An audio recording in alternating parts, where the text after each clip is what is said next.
गौरव हिमालय के पास के छोटे से गांव में रहता था। उसके गांव के आसपास घने जंगल थे और एक छोटी सी नदी भी पास थी। रात को जंगलों में घूमने वाली आत्माओं और भूतों की कहानियों को सुनते सुनते गौरव बड़ा हुआ था। एक दिन गौरव के दोस्तों ने उसे गांव की सीमा के बाहर एक पुराने सुनसान घर पर जाने के लिए उकसाया। उनके दोस्तों ने कहा कि उस घर में कई साल पहले मौत हो गई एक महिला की भूत घूमती है। उसने अपने दोस्तों की बात मान ली और उस घर में जाने के लिए राजी हो गया।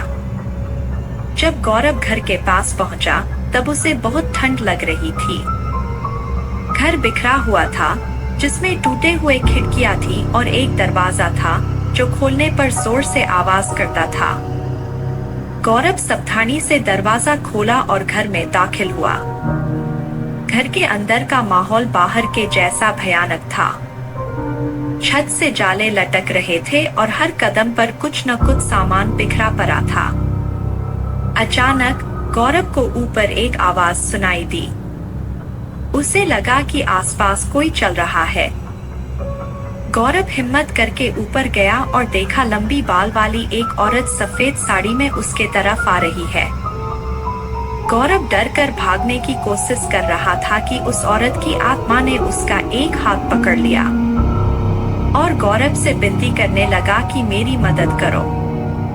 यह सुनकर गौरव चौंक गया।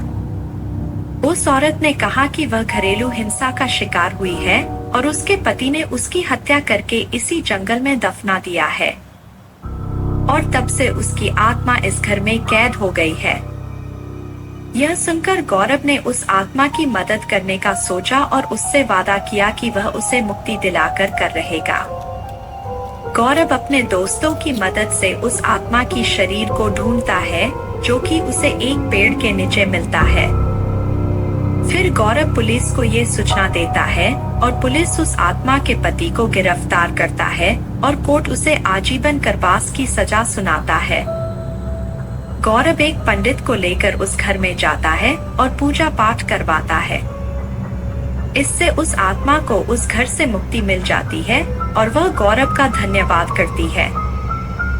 गांव वाले सभी गौरव के इस कारनामे से प्रसन्न होते हैं और उसे इनाम देते हैं। उस दिन से गौरव को भूत और आत्माओं से डर लगना बंद हो जाता है।